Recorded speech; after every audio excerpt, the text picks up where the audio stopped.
Fala amigos, e aí, como estão? Tudo certo? Quanto tempo que não falo com vocês aqui? Muito bom estar de volta hoje gravando um videozinho, né? Estive um pouco ausente nas últimas semanas aí por N motivos, cara, por trabalhos, por estudo, por muitas atividades que eu andei praticando, né? Participei de uma mini maratona, não sei se dá pra chamar assim. Fiz trilha, enfim, tô estudando bastante também, fazendo algumas provas. E, enfim, o tempo fica curto, né? Mas, cara, eu continuo sempre pensando que eu gosto muito de fazer isso aqui, né? Eu gosto de estar gravando, de estar podendo compartilhar conhecimento e falar de assuntos que eu gosto. Então, cara, não tem por que eu não fazer, né? Mesmo que às vezes, né, um pouco menos. Mas, né, continuar trabalhando nisso porque eu me divirto bastante. Eu gosto de sempre estar pesquisando sobre os assuntos e tem muita coisa que, enfim, eu já tinha programado, né, pra gente continuar falando sobre, né? Pra quem tá assistindo. E é isso, né? Vamos continuar aí. Vamos seguir carreira, né? Continuar nossa trilha aí e aprender bastante coisa juntos, né? E hoje, né, o nosso querido tema sobre cafeína, né? Nossa segunda parte, né? Principalmente falando de como ela pode nos ajudar em questão de trabalho, em questão de desempenho também em atividades físicas, né? Uma coisa bem interessante que a gente tava falando, né? E, cara, eu peguei assim os mais atividades que a gente pode meio que resumir, né? A gente pode colocar tudo no mesmo ponto, né? Que é as atividades de endurance, né? Essas atividades mais aeróbicas, né? De resistência, né? A gente entende hoje, né?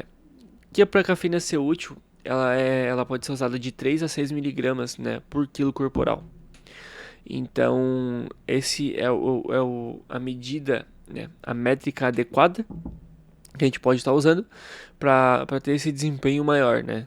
Então, se você acha interessante, você faz endurance, corrida, enfim, né, também pedal, enfim, até as próprias atividades aeróbicas ou como algum esporte específico, né? Você quiser fazer o cálculo aí, no caso para tomar algum suplemento, alguma coisa do tipo, né? Essa é mais ou menos a métrica que a gente usa, né?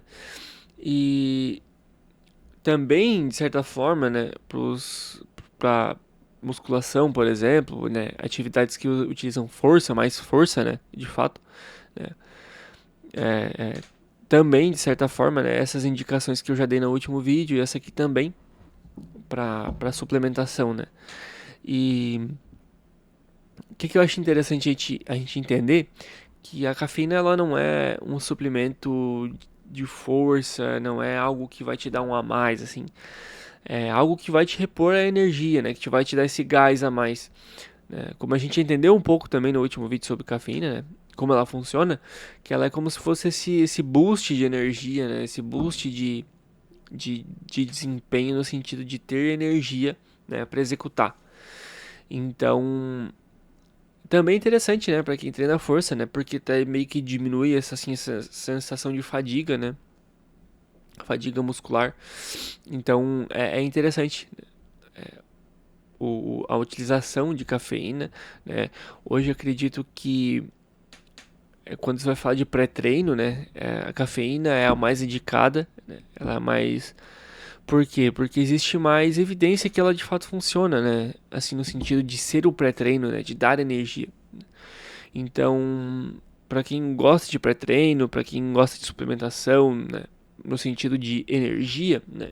Cara, opte pela cafeína, porque existem muitos outros pré-treinos, mas nem sempre eles vão bater a quantidade de substâncias, né, que são necessárias para te dar essa energia, né? Muitas vezes parece que vai te dar, mas quando se fala sobre de fato evidência, né, aquilo que assim a gente sabe que ajuda, a cafeína é a melhor, não tem muito o que fazer, não tem muito o que chorar, ela é o melhor suplemento, né, quando se fala de alguma atividade física, né? Bacana. Então, eu trouxe, né, no último vídeo sobre cafeína algumas é, evidências, né, algumas qualidades que a cafeína pode trazer para a vida, assim, né, questão de coisas para a saúde, né, de qualidade. E, enfim, como hoje a gente está falando de atividades físicas, cara, mas a cafeína também pode ajudar, como a gente já tinha comentado, para atividades do dia a dia, né, para atenção, enfim, ela, quando ela é colocada e feita de uma maneira correta, ela pode ser muito útil, né, para várias coisas.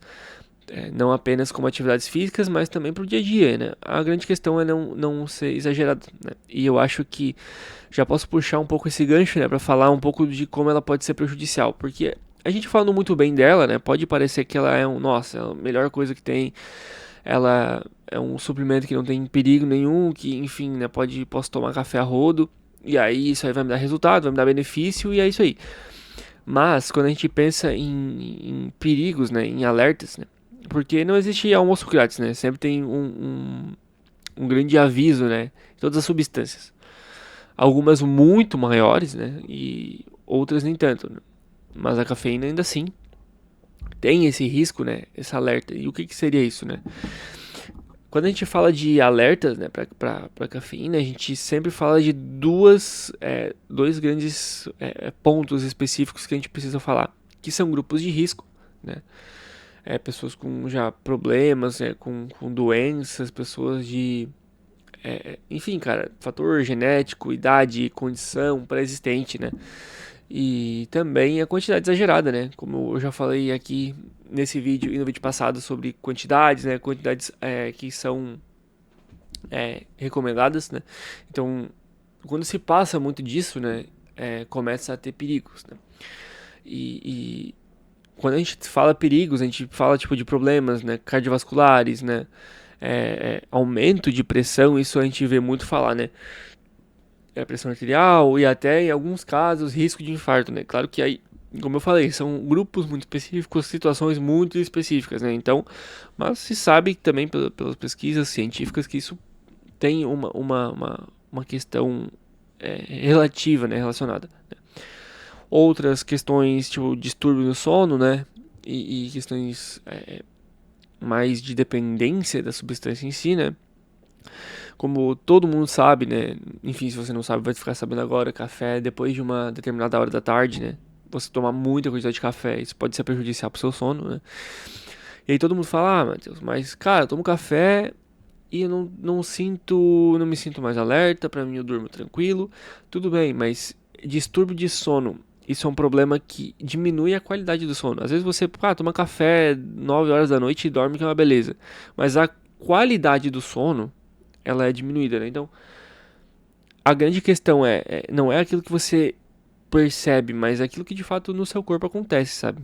Por isso que a gente sempre fala.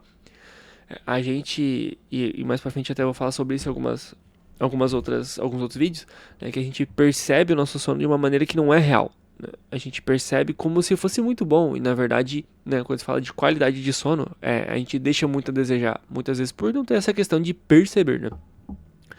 Então, a cafeína de fato atrapalha a qualidade do sono, isso é comprovado, né? E outra questão é a questão de dependência, né? Muitas pessoas relatam dor de cabeça, muitas pessoas relatam desconforto por ficar sem cafeína, né? Então é uma questão que é bem importante a gente falar e a ciência ela entende isso, ela também aponta isso, né?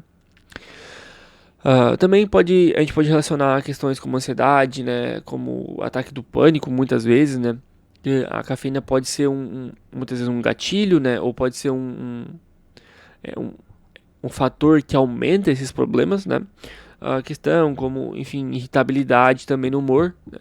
Por quê? Porque a cafeína, ela muitas vezes, para alguma pessoa que não está muito acostumada, vai dar essa agitação, e essa agitação pode, né, colaborar para que exista outros casos, né, enfim, para que se inicie, né, esses problemas, né, muitas vezes que já estão ali, né, que a pessoa já sabe que tem, né.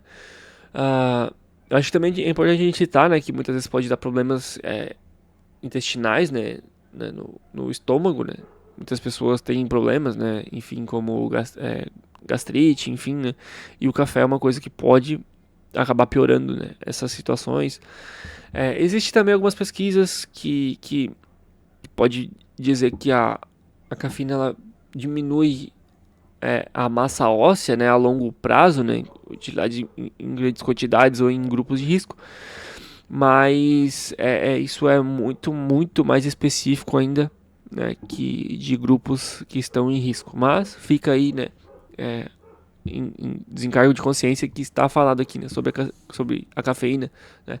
Em alguns casos pode acontecer isso. Então, eu acho que deu para passar essa ideia geral, né, do que a cafeína é, tipo, como é que ela age, né. Ela é um suplemento muito bacana, né? Ela é um suplemento muito útil para quem sabe usar, para quem tem noção de o quanto usar, né? E, e para uma pessoa também sabe o mal que ela pode trazer, né? Dependendo de como ela é utilizada, né? Se ela é utilizada no horário certo, na quantidade certa.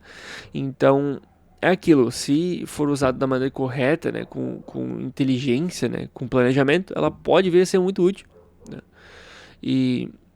Mas também, né, algumas pessoas de fato não gostam da cafeína, mas sim tem esse costume de beber o café, enfim, isso pode vir a gerar um problema, certo? Então é isso, gente. Não vou me alongar. Basicamente 2 episódios sobre cafeína. Espero que tenham gostado bastante, né? Se gostaram, curte aqui embaixo, por favor, o vídeo. Deixa um comentário se quiser, compartilha se gostou e quer que mais alguém saiba sobre isso, né? Acho interessante o tema. Se não é inscrito, se inscreve no canal, tá? Eu vou agradecer demais. Muito obrigado. E é isso, gente. Valeu. Espero vocês no próximo vídeo. Até mais.